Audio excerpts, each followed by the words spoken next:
دن مریم سے پوچھنے لگے کہ مریم یہ کھانا تمہارے پاس کہاں سے آتا ہے؟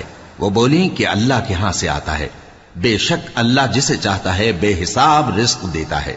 اس وقت زکریا نے اپنے پروردگار کو پکارا، عرض کی کہ پروردگار مجھے اپنی طرف سے اولاد صالح عطا فرما، تو بے شک دعا سننے والا ہے۔ چنانچہ وہ ابھی عبادت گاہ میں کھڑے نماز ہی پڑھ رہے تھے کہ فرشتوں نے آواز دی کہ زکریا اللہ تمہیں یحییٰ کی بشارت دیتا ہے، جو کلمۃ اللہ یعنی عیسیٰ کی تصدیق کریں گے اور سردار ہوں گے اور عورتوں سے رغبت نہ رکھنے والے اور ایک پیغمبر یعنی نیکوکاروں میں ہوں گے۔